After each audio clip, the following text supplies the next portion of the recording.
दोस्तों नमस्कार। दोस्तों आज तो आप इस देश को चलाने के तौर तरीकों को समझ लीजिए। यह मामला टेक्निकल जरूर है, लेकिन यह आपको जानना चाहिए, अन्यथा आपके जहन में बार बार अलग अलग मुद्दों को लेकर अलग अलग तरीके से सवाल उठेंगे। कुछ मामलों में आप कहेंगे हम प्रभावित नहीं हो रहे तो हम खामोश रहेंगे, कुछ मामलों में आप कहेंगे हम तो बहुत ज्यादा इससे प्रभावित हैं, क्यों नहीं हम विरोध करते हैं। लेकिन पूरा देश एक ऐसे सिस्टम के मातहत चलाने की दिशा में लगातार जा रहा है जिसमें आपको अब इसके तौर तरीकों को जानना होगा। ऐसा संभव नहीं है कि डिसइन्वेस्टमेंट को लेकर आपके भीतर सिर्फ इतना भर सवाल हो कि आखिर पीएसयूज को कौड़ियों के मोल कॉरपोरेट के हाथों क्यों बेचा जा रहा है, या फिर इस देश के लेबर लॉ को लेकर आप कहें मजदूरों की कोई हैसियत अब किसी भी इंडस्ट्री में काम करने के दौरान मालिकों के सामने तो कुछ भी नहीं बची, वो जब चाहे हायर फायर की स्थिति में आ सकता है। यही सवाल आपके जहन में एजुकेशन को लेकर आएगा, जब प्राइवेट सेक्टर के हाथ में एजुकेशन को भी दिया जा रहा है। इस देश की पूरी हेल्थ सर्विस भी प्राइवेट हाथों में ही दी जा रही है। और इस पूरी प्रक्रिया के भीतर में जब आप किसानों से जुड़े 3 विधेयक जो पास हो गए, राष्ट्रपति ने जिस पर हस्ताक्षर कर दिए, उसको भी सिर्फ अगर आप किसानों के दायरे में देखेंगे तो आपके भीतर बहुत छोटे छोटे सवाल उभरेंगे। सवाल आपके जहन में होगा, एमएसपी में हमारे अनाज बिकेगा या नहीं बिकेगा? कहीं ऐसा तो नहीं होगा कि कोई कॉरपोरेट वाला अपने तरीके से अनाज की कीमत बाजार में तय करने लगेगा? ये छोटे मोटे सवाल आपके जहन में आते रहेंगे। लेकिन हमको लगता है एक इंफ्रास्ट्रक्चर किसी भी देश को जो भी चलाने का होता है, या इस देश के भीतर में जो भी न्यूनतम जरूरतों को आखिरी व्यक्ति तक पहुंचाने के लिए जो इंफ्रास्ट्रक्चर एक पाइपलाइन बनाता है, अगर वो इंफ्रास्ट्रक्चर और पाइपलाइन ही अगर सत्ता अपने कॉरपोरेट मित्रों के हाथों में सौंप दे, तो फिर इसका मतलब बहुत साफ है कि सरकार जनता की कोई जिम्मेदारी लेने को तैयार नहीं है। और धीरे धीरे हमारे यहां का पूरा इंफ्रास्ट्रक्चर उन हाथों में दिया जा रहा है जिसके पास पूंजी है, और पूंजी के आश्रय वो मुनाफा बना सकता है, और मुनाफा बनाने के लिए अपने तरीके से पूरे सिस्टम को ही रेगुलेट कर सकता है। और रेगुलेट करने के दौरान इस देश के भीतर में न्यूनतम जरूरत, वो चावल भी हो सकता है, दाल भी हो सकता है, गेहूं भी हो सकता है, दवाइयां भी हो सकती है, किताबें भी हो सकती, कुछ भी हो सकता है, उसकी कीमत वह बाजार के दृष्टिकोण से अपने मुनाफे के तहत तय करेगा। यह बड़ा टेक्निकल मामला है, लेकिन आज इसको सरलता से कम किसान बिल के परिप्रेक्ष्य में और इस देश की खेती के परिप्रेक्ष्य में समझने की जरूरत है। आखिर ये कैसे पूरा सिस्टम धीरे धीरे सत्ता जो है उन कॉरपोरेट के हाथों में थमा रही है कि आप ही इस देश के इंफ्रास्ट्रक्चर और इस देश की बेसिक पाइपलाइन को संभाल लीजिए। हम आपकी सुविधा के लिए सारी चीजें क्रिएट कर देंगे, तय आप ही कीजिए, मुनाफा आप ही को कमाना है, चलाना आप ही को है। जनता को थोड़ी देर के लिए भूल जाइए, उसके प्रति तो हमारी जिम्मेदारी है। तो हम कभी 5 किलो अनाज के मातहत उसको बहकाएंगे, कभी सीधे कैश ट्रांसफर का सपना दिखाएंगे, कभी ब्लैक मनी लाने का जिक्र होगा, या फिर अलग अलग तरीके से जो भी चुनावी वादे होते हैं वो हम करते चले जाएंगे। हमें लगता है कि खास तौर से किसान और इस देश के भीतर में किसानी से जुड़े हुए करोड़ों लोगों के जहन में यह एक सवाल वाकई है, और बार बार यह सड़क पर सवाल उठ रहे हैं, क्या वाकई इस देश में सत्ता के करीबी मित्र, जिसमें जिक्र भी कभी कभी लोग करते हैं, अंबानी अडानी का, वो जिक्र करते हैं कि दरअसल उनके हाथों के हम खिलौने तो नहीं बन जाएंगे। तो जरा हमको पहले समझ लीजिए आप अपने तौर पर कि इस देश के भीतर में एग्रीकल्चर को लेकर दृष्टिकोण है क्या, और मौजूदा वक्त में वो दृष्टिकोण किस दिशा में अब डाइवर्ट किया जा रहा है। इसको थोड़ा समझना चाहिए कि किसान जब अनाज उपजाता है तो उसका सरकार एक न्यूनतम समर्थन मूल्य इसलिए तय करती है कि जो गरीब किसान है, जो सीमांत किसान है, कम से कम उसको कितना पैसा मिलेगा वो जान ले, क्योंकि न्यूनतम समर्थन मूल्य तय है। लेकिन संयोग से इस देश में जो सबसे गरीब किसान है उसी को न्यूनतम समर्थन मूल्य नहीं मिलता है, क्योंकि सरकार किसानों से सारा अनाज खरीद पाने की स्थिति में होती नहीं है। एक बात। दूसरी बात, अगर वो अनाज खरीद ले तो उस अनाज को किस गोडाउन में रखेगी? इतना बड़ा गोडाउन उसके पास है नहीं। फिर भी अगर वो खरीद ले और गोडाउन में भरना शुरू करे तो उसके बाद उसको गोडाउन कहीं किराए पर लेना पड़ता है, और किराए पर जो गोडाउन लिए जाते हैं उसकी एवज में सरकार को उसको पैसा देना पड़ता है। और संयोग इस देश के भीतर में ऐसा रहा है कि लगातार भारत सरकार के अपने गोडाउन, स्टेट गवर्नमेंट के अपने गोडाउन लगातार कम होते जा रहे हैं और किराए पर लेने वाले जो गोदाम हैं उनकी तादाद बढ़ती जा रही है। उसकी एवज में पैसा भी देना पड़ता है और इस स्थिति में जब भारत की आर्थिक स्थिति डावाडोल है, इकोनॉमी चले कैसे, ये पटरी से उतर चली है, तो सरकार के पास कोई ऑप्शन ही नहीं बच पा रहा है कि वो सारी जिम्मेदारियों से धीरे धीरे मुक्त हो जाए और आखिरी स्थिति उसने किसानों को लेकर, खेती को लेकर, एग्रीकल्चर को लेकर या इस देश की एग्रेरियन परिस्थितियों को लेकर उसे भी बाजार के हवाले करने को सोच लिया है। लेकिन इसके भीतर जब आप घुसेंगे, यह एक बेहद जबरदस्त स्थिति है इस देश की। दुनिया में ऐसी स्थिति कहीं आपको दिखाई नहीं देगी।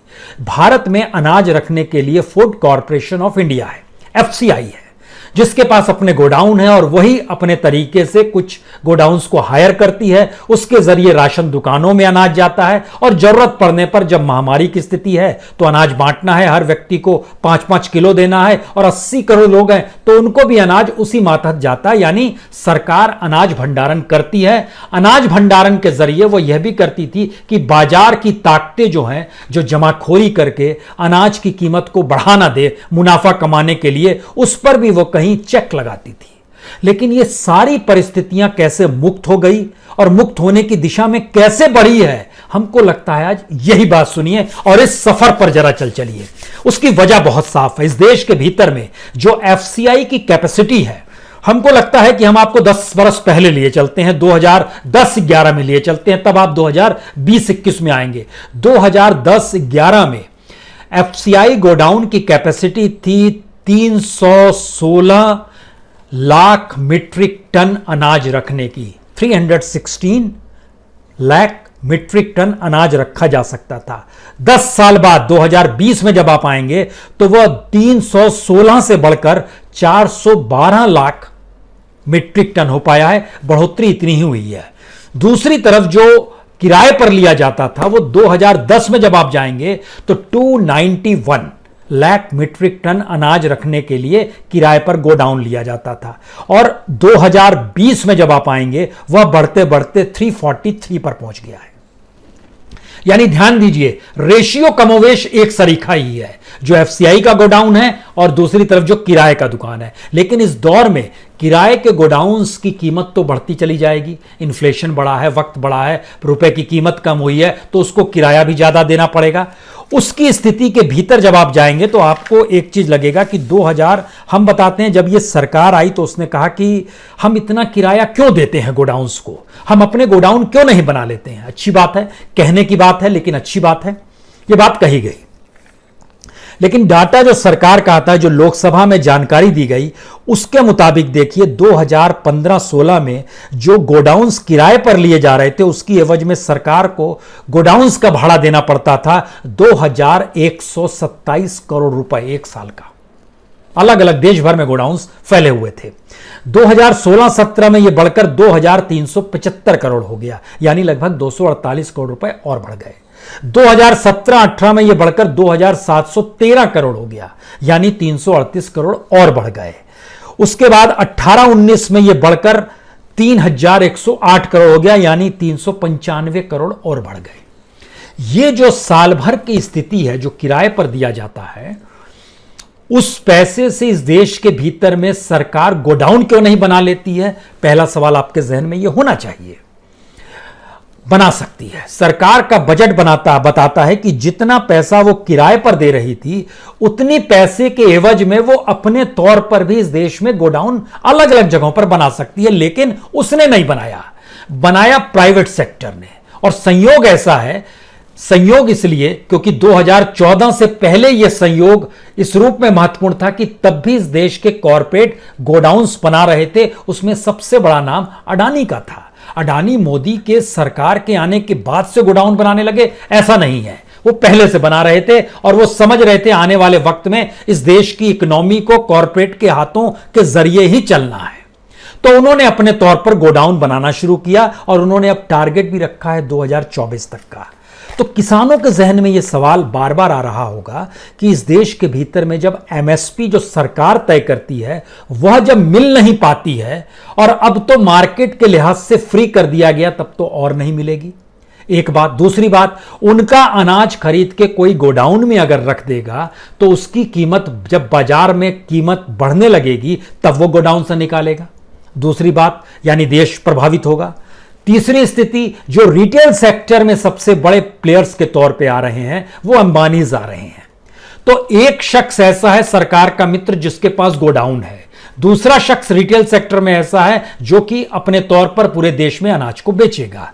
यह तरीका आने वाले वक्त में होने वाला है, इससे कोई इनकार करने की जरूरत नहीं है। यह मत सोचिएगा कि ऐसा, यह सिस्टम ऐसा है कि सरकार जिम्मेदारी से भाग रही है। अब इसके भीतर थोड़ा सा और चलिए। जब हम इन बातों का जिक्र कर रहे थे तो हमें लगा कि सरकार एमएसपी से कितना लेती है, एक बात। दूसरा, राज्यों में जो अनाज बेचा जाता है तो केंद्र सरकार खरीदती है या राज्य सरकार ही खरीदती है, और राज्य सरकार की अगर इकोनॉमिक स्थिति खराब हो तब वो क्या करेगी। तो उसके लिए अलग अलग उदाहरण दिए जा सकते हैं, लेकिन बेहतरीन उदाहरण यह है कि सबसे पहले पंजाब को लीजिए। पंजाब के भीतर में जो गेहूं बेचा जाता है वो 127, हम इसी साल का जिक्र कर रहे हैं, अभी तक का 2021 का, 127 लाख मिलियन टन। इतना अनाज उसने पंजाब में किसानों का बिक गया। उसमें एफसीआईज ने लिया सिर्फ 14 लाख मिलियन टन और स्टेट एजेंसीज ने लिया 112 million ton, 112.94 million ton state agency ने लिया। हरियाणा में भी लगभग 74 लाख मिलियन टन बिक गया अनाज, उसमें से एफसीआई ने लिया 6.69 लाख मिलियन टन और स्टेट एजेंसी ने लिया 67.31 मिलियन टन। ये एक रईस की स्थिति बता रहे हैं। अब आपको हम गरीब राज्यों की दिशा में ले जाते हैं, जैसे बिहार है। बिहार में से जो अनाज बिका वह सिर्फ 0.05 लाख मिलियन टन। सोचिए कितना कम है, और वह भी एफसीआई ने नहीं खरीदा, वह भी स्टेट ने खरीदा, जिसकी हालत अपने तौर पर यूं ही खस्ता है। 0.05 लाख मिलियन टन, कल्पना कीजिए किस स्थिति में है। उसके बाद आइए अलग अलग जगहों पर सोचिए। बिहार से ज्यादा चंडीगढ़ को महत्व है। चंडीगढ़ में 0.11 लाख मिलियन टन बिका, जिसको एफसीआई ने खरीदा, लेकिन बिहार से नहीं खरीदा। एफसीआई से बिहार ने अपने तौर पर नहीं दिया। इसके बाद आइए मध्य प्रदेश में। मध्य प्रदेश में भी पूरा अनाज स्टेट एजेंसी ने खरीदा, एफसीआई ने नहीं खरीदा। स्टेट एजेंसी अपने तौर पर खरीदी और अनाज को उसने गोडाउन्स में रखा और उसके जरिए फिर उसने पीडीएस जो होता है, जिसको राशन दुकान के जरिए कहते हैं, उसमें बांटना शुरू किया और अपने तौर पर बांटा भी। आपके जहन में एक सवाल यह होगा कि क्या वाकई गेहूं चावल हो सकता है, एफसीआई ने खरीदा हो? तो हम चलिए चावल की स्थिति बताते हैं। यह डाटा चावल का 2019-20 का होगा। अभी तो चावल का कटाई शुरू हुई नहीं है, बुआई शुरू सिर्फ में हुई नहीं है, तो 19-20 यानी पिछले साल का हम डाटा आपको बताते हैं, जिससे कुछ चीजें आपके जहन में साफ हो जाएगी। पंजाब में 129 लाख मिलियन टन वीट खरीदा गया 2019-20 में, तो 19-20 में ही चावल जो खरीदा गया वो 108 लाख मिलियन टन। हरियाणा में 93 लाख मिलियन टन वीट लिया गया यानी गेहूं, और हरियाणा में 43 लाख मिलियन टन चावल लिया गया। बिहार जैसी जगह में आइए, बिहार में सिर्फ 13.41 लाख मिलियन टन चावल लिया गया। गेहूं तो बिल्कुल कम है, गेहूं तो 0.03 है 2021 में भी और 1920 में भी। तो जो गरीब राज्य हैं उससे लिया नहीं जाता है एमएसपी के आधार पर, एफसीआई लेती नहीं है। जो रईस राज्य है वहां की सबसे बड़ी मुश्किल ये हो गई कि जो एमएसपी पे लिया भी जा रहा है, अब उनके सामने संकट आ रहा है कि क्या वाकई मार्केट इकोनॉमी काम करने लगेगी, खुला बाजार काम करने लगेगा। सरकार अपने तौर पर कह रही है आप खुले बाजार में जाइए, अनाज बेचिए, जो कीमत लगाना है लगाइए। जो कीमत लगाना है, लगाने के पीछे का शब्द यह है जैसे अनाज उसके घर में पड़ा हुआ है किसान के, कुछ अनाज लेकर आया है कि बेच दें, नहीं बिकेगा तो वापस ले जाएंगे, रख देंगे, फिर ले जाएंगे, फिर बिकेंगे, और इस तरीके से चीजें चलती रहेंगी। यानी सरकार को यह समझ ही नहीं है कि किसान जब अनाज उपजाता है तो अगली फसल के लिए उसको इस अनाज को बेचकर पैसे लेकर अब तमाम चुकता करते हुए फिर वो आगे बढ़ना पड़ता है। इसमें बिचौलियों का जिक्र नहीं, आड़तियों का जिक्र नहीं, मंडी का जिक्र नहीं, एक बड़ी छोटी सी फिलॉसफी है। हैंड टू माउथ की स्थिति में किसान रहता है। लेकिन जब इसमें और आप इसके भीतर जाएंगे और जब समझना शुरू करेंगे कि आखिर स्थिति क्या है, तो जरा समझिए इस बात को कि स्टेट वाइज जब आप देखना शुरू करते हैं तो जो ऐसे राज्य हैं जो सक्षम है अपने तौर पर, उसमें पंजाब है, उसमें हरियाणा है, उसमें थोड़ा बहुत आप अपने तौर पर देखिएगा तो उत्तर प्रदेश में भी कुछ अनाज खरीदा गया।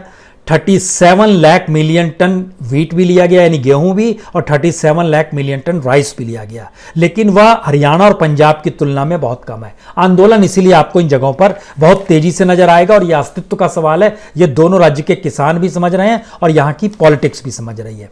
अब इसके बाद की स्थिति यह थी कि जो गोडाउन्स में अनाज रखा जा रहा था, उन गोडाउन्स की स्थिति क्या थी, और इसमें पता चलना शुरू हुआ कि अलग अलग वक्त में जितने भी गोडाउन पे जो अनाज रखा जाता था, वहां सरकार को जो पैसा देना पड़ता था, अब उसके हाथ तंग हो गए। उसने बोला अब हम पैसा देने की स्थिति में नहीं है, जो प्राइवेट साथ है उससे समझौता कर लेते हैं। तो अडानी ने पहला समझौता अडानी के साथ एफसीआई का बहुत साफ तौर पर हुआ, क्योंकि अडानी एग्रो लॉजिस्टिक लिमिटेड जो है, इसने एफसीआई के साथ करीब 700 करोड़ रुपए का समझौता किया। और इसमें बड़ा वो कन्वीनियंट देते हैं। उनका कहना है कि हमारे पास तो भूमिगत स्टोरेज भी है और आप जो करेंगे उसको हम उठवा भी लेंगे, सफाई भी करेंगे, ट्रांसपोर्टेशन भी करेंगे। ट्रांसपोर्टेशन के लिए अडानीज के पास 7 ट्रेन भी है, 7 रेलगाड़ियां भी हैं। मतलब रेलगाड़ी का मतलब वो मालगाड़ी है जिससे वो सामान ढोते हैं। और इसके अलावे उनके पास तमाम इंफ्रास्ट्रक्चर है और उसमें वो पूंजी लगाए हुए हैं। यानी जिसके पास पूंजी है वो इस तरीके से देश भर में चीजें क्रिएट कर सकता है। तो सरकार पर आए उससे पहले पैरेलल में सोचिए कि पैरेलल में एक इंफ्रास्ट्रक्चर डेवलप हो रहा है जिसको सरकार डेवलप नहीं कर पाई। पैरेलल में इंफ्रास्ट्रक्चर कुछ इस तरीके से डेवलप हो रहा है जो इस देश की बेसिक पाइपलाइन को भी अपने हाथ में ले ले। यानी आने वाले वक्त में पीने का पानी भी प्राइवेट सेक्टर के हाथ में चला जाए, बिजली भी प्राइवेट सेक्टर के हाथ में चली जाए, हेल्थ सर्विस भी प्राइवेट सेक्टर के हाथ में चल जाए, एजुकेशन भी प्राइवेट सेक्टर के हाथ में चले जाए, सारे पीएसयू बेच के निकल जाए। इस स्थिति में सरकार का पूरा स्टाइल शीट है काम करने का, वह किसी जिम्मेदारी को लेना नहीं चाहती है। एफसीआई से जो समझौता हुआ उसमें पंजाब, हरियाणा, तमिलनाडु, कर्नाटक, पश्चिम बंगाल, महाराष्ट्र में तकरीबन 5,75,000 मीट्रिक टन रखने का गोडाउन अडानीज के पास है। इसके अलावे लगभग 3 लाख मीट्रिक टन मध्य प्रदेश में उसने ग्रेन हैंडल करने के लिए वहां की सरकार के साथ समझौता किया हुआ है। यानी सरकार उतना पैसा उनको देती है, वो उतना पैसा अपने तौर पर वहां रखते हैं। और इसके अलावे बड़ी तेजी से काम अलग अलग जगहों पर और गोडाउन्स बनाने का चल रहा है। इनके पास, अडानीज के पास मौजूदा वक्त में रेलवे वैगन है, पोर्ट्स हैं समुद्र के किनारे, उसके किनारे तमाम वेयर हाउसेज हैं, एयरपोर्ट्स हैं और अनाज और खाद्यान्न रखने के लिए गोडाउन्स हैं। यानी बेसिक इंफ्रास्ट्रक्चर दो इस स्टेट के पास होना चाहिए, सरकार के पास होना चाहिए, वह एक कॉरपोरेट के पास है जो संयोग से सत्ता का मित्र है। अब आप देखिए जो काम किया गया है अडानीज के जरिए जो देश भर के भीतर में, उसमें कुछ जगहों पर बेस डिपो बनाए गए। 2 जगह बेस डिपो हैं, एक मोगा में है जो पंजाब में आता है, 2 लाख मीट्रिक टन वहां पर अनाज एक साथ रख सकते हैं। दूसरा कैथल में है जो हरियाणा में आता है, यहां भी लगभग 2 लाख मीट्रिक टन रखा जा सकता है। इसके बाद सवाल है कि और कहां कहां है। चेन्नई में 25,000 मीट्रिक टन रखा जा सकता है, कोयम्बटूर में 25,000 मीट्रिक टन रखा जा सकता है, बेंगलोर में 25,000 मीट्रिक टन रखा जा सकता है, नवी मुंबई में 50,000 मीट्रिक टन रखा जा सकता है, हुगली में 25,000 मीट्रिक टन रखा जा सकता है। ये सारी जगहें काम कर रही है अपने तौर पर। और इसके अलावे मध्य प्रदेश में खासतौर से सरकार से ही समझौता है। सरकार अपने तौर पर जितना पैसा अडानी को गोडाउन के किराए के लिए देती है, उतने में वो चाहे तो अपने यहां गोडाउन बना सकती है। जो पैसा उसको देना नहीं पड़ेगा और वो इंफ्रास्ट्रक्चर बना लेगी। लेकिन सरकारें काम नहीं करना चाहती हैं। वो चाहती हैं कि जो इसके पास पैसा है वही पैसा लगाए, वही मुनाफा कमाए, वही सिस्टम को चलाए, वही चीजें तय करे। हम इस पे माथा पच्ची ना करें, हमको तो कमीशन के तौर पर पैसा मिलना चाहिए और उसी के जरिए हम अपनी सरकार बनाएंगे या दूसरों की सरकार गिराएंगे फिर बनाएंगे। इस स्थिति में हम आ जाएंगे। क्योंकि मध्य प्रदेश के भीतर में देखिए होशंगाबाद, हरदा, सतना, उज्जैन, विदिशा, देवास, ये तमाम जगह ऐसे हैं जहां 50,000 मीट्रिक टन अनाज रखने की कैपेसिटी के साथ अडानी मौजूद है, उनकी कंपनी के बने हुए हैं। जो अंडर इंप्लीमेंटेशन है यानी जहां काम शुरू हो गया है, उसमें कटिहार है बिहार का, पानीपत हरियाणा का, कन्नौज है उत्तर प्रदेश का, मोगा है, रामन है, मनसा है, नकटोड़ा है, बरनाला है, भटिंडा है। इन जगहों पर काम शुरू हो चला है जो 2020 के बीतते बीतते बन जाएगा। उसके बाद आइए जो न्यू जगहों पर नया मार्क कर लिया गया है, जमीन ले ली गई है और वहां अब काम शुरू होगा। उसमें दहाड़ है, बोरीवली है, धमौरा है, समस्तीपुर है, दरभंगा है, ये दोनों बिहार में आते हैं। ये सारी स्थिति है। लेकिन सरकार को जो चीजें क्रिएट करनी है उसने पूरा इंफ्रास्ट्रक्चर पूंजीपतियों के हाथ में, कॉरपोरेट के हाथ में, वह भी मित्र कॉरपोरेट के हाथों में मान लीजिए सौंपना शुरू कर दिया और उसी के लिहाज से बिल लेकर आए कि हम ये बिल लाएंगे जिससे आपको लाभ मिलेगा या आपको काम मिलेगा, उसके जरिए आप मुनाफा कमाइएगा और इधर भूल जाइए मंडी, आड़ती, बिचौलिया, किसान, मजदूर, भूल जाइए इन चीजों को, क्योंकि इस देश को भोजन तो चाहिए, अनाज तो चाहिए। फिर कीमत आप तय कीजिए, अनाज जितना गोडाउन में रखना है रखिए, क्योंकि हमने तो एक ऐसा कानून बना दिया है जिसमें आपके ऊपर जमाखोरी का आरोप भी नहीं लगेगा। एसेंशियल सर्विस से ही हमने हटा दिया, यानी भारत एकमात्र देश जहां पर गेहूं, चावल, आलू, प्याज अब एसेंशियल सर्विस भी नहीं रहा, वह भी फ्री हो गया कि आपको जितना मन चाहे जमा करना है कर लीजिए और आप ही मार्केट इकोनॉमी को चलाते हुए कीमत तय कीजिए, कितना मुनाफा चाहिए, कैसे चाहिए। अब इसमें यह है कि देश भर में लगभग 14 लोकेशंस हैं अडानीज के, जिसमें 8,75,000 मीट्रिक टन पर एनुअली जो है वो तकरीबन 1.5 करोड़ लोगों को अनाज एक साथ दिया जा सकता है। इसका मतलब यह हुआ। सवाल है कि मामला यहीं रुक गया, ऐसा भी नहीं है। इसके बाद ये तेजी से चीजों को और बढ़ा रहे हैं और बढ़ाने की स्थिति में यह है कि स्टेज बाय स्टेज चीजों को बढ़ाते हुए इनके टारगेट बड़े क्लियर हैं कि हमको आने वाले वक्त में कैसे बढ़ना है। इस साल के अंत तक 10,25,000 मीट्रिक टन का गोडाउंस हो जाना चाहिए। 2021 में बढ़कर वो 14,25,000 मीट्रिक टन हो जाएगा। 2022 में बढ़कर 20,75,000 मीट्रिक टन हो जाएगा। 2023 में ये 25,75,000 मीट्रिक टन हो जाएगा। 2024 में जब अगला चुनाव आ रहा होगा तो लगभग 30 लाख मीट्रिक टन देश में सबसे बड़े गोडाउन्स के तौर पर अडानी की मौजूदगी हो चली होगी। इनके ऑर्गेनाइज, इनका अपना एक खांचा है, डेवलपमेंट इन्होंने अपने तौर पर और रेवेन्यू भी दिखलाया, ऐसा नहीं है कि नहीं दिखलाया है। अपनी शीट में इन्होंने रेवेन्यू दिखाया है कि 2020 में रेवेन्यू अगर 137 करोड़ का है इन गोडाउन्स के जरिए, तो फिर 2024 में बढ़कर ये 500 करोड़ हो जाएगा। यह रेवेन्यू एक बेसिकली दिखलाया गया है। सवाल है कि ये पूरी की पूरी स्थिति एक इस लिहाज से चल रही है जिसमें बाजार जब कीमत तय करेगा और बाजार को डिफाइन करने के लिए जब कॉरपोरेट रहेंगे, उस कॉरपोरेट पर अंकुश लगाने के लिए सरकार की कोई पॉलिसी नहीं होगी और किसान अपने तौर पर उसका काम है सिर्फ अनाज उपजाना और उसकी जिंदगी और जीने के तौर तरीके, उसके सांस्कृतिक समझ, सामाजिक समझ के साथ कॉरपोरेट्स के 5 सितारा जीवन का कोई जुड़ाव नहीं होता है। भारत में स्टेज बाय स्टेज चीजें चलती हैं। एक व्यक्ति अगर अनाज बो रहा है, दूसरा काट रहा है, तीसरा उसको मंडी तक ले जा रहा है, चौथा मंडी में उठाकर बेच रहा है, पांचवा वहां से ट्रक पर लोड कर रहा है, ट्रक से वो फिर गोडाउन्स में जा रहा है, गोडाउन से निकलकर फिर बाजार में जा रहा है। वो एक अलग कैटेगरी है। ये पूरी बीच की कैटेगरी को अगर गायब कर दीजिए तो किसान ने अनाज उपजाया, कॉरपोरेट ने उठाया, गोडाउन में डंप किया, वहां से जिस गोडाउन से रिटेल सेक्टर ने उठाया उसने मार्केट वैल्यू और मार्केट प्राइस तय करना शुरू किया। एक मुनाफे का हिस्सा मान लीजिए 40% यहां दिया तो 16% अपने कमाया। किसान उसी रूप में है जहां पर उसको अभी भी जो अनाज उपजाने में जो पैसा लगता है वह भी नहीं मिल पा रहा है, क्योंकि इस देश के भीतर का सच यही है कि इस देश में किसानों को जो एवरेज सरकार दिखाती है कि 6,500 रुपए वो महीना कमा लेते हैं, उसके भीतर का सच यह है कि अगर उनके पास पशुधन ना हो और वो मजदूरी ना करें,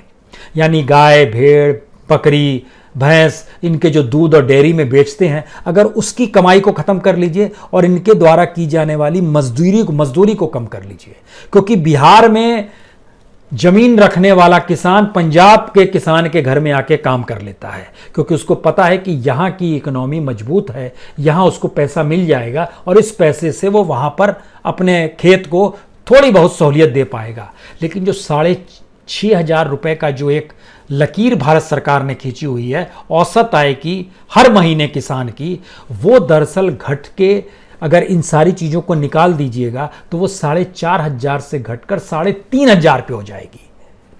और 3,500 जो बिहार के किसान की प्रति महीने की आय है वह घटकर लगभग 2,000 महीने पर आ जाती है। यानी आप सोच रहे हैं कि मनरेगा से भी ज्यादा कमजोर इस देश का किसान हो गया। मनरेगा की स्थिति भी नाजुक है, वो कोई मजबूत स्थिति नहीं है। तो इसका मतलब है कि हम एक ऐसे स्ट्रक्चर को इस देश में डेवलप कर रहे हैं जिसके पास पूंजी रहे। अब सवाल है कि देश डेवलप नहीं होगा तो पूंजी उनके पास कैसे आएगी? तो ऐसे में सेलेक्टिव वे में गवर्नमेंट ने इसीलिए काम करना शुरू किया जिससे कुछ सेलेक्टिव कॉर्पोरेट्स को लाभ मिले और सारे टेंडर, सारे लाइसेंस उन्हीं के पास है और वही अपने तौर पर काम करना शुरू करे। तो किसान इस बात को समझ तो रहा है लेकिन टेक्निकली डिफाइन नहीं कर पा रहा है कि आने वाले वक्त में बड़ी तादाद में बेरोजगारी आने वाली है। आने वाले वक्त में इस देश में मजदूरों की कीमत जो है बाजार में वो शहर की तरफ भी भागेगा तो यहां पर भी कीड़े मकोड़ों की तरह वो मारा जाएगा, क्योंकि वतन तो कॉरपोरेट के हवाले कर दिया गया और कॉरपोरेट में भी मित्र कॉरपोरेट हैं जो कि पॉलिटिकल तौर पर मदद करने के लिए हमेशा तैयार रहेंगे।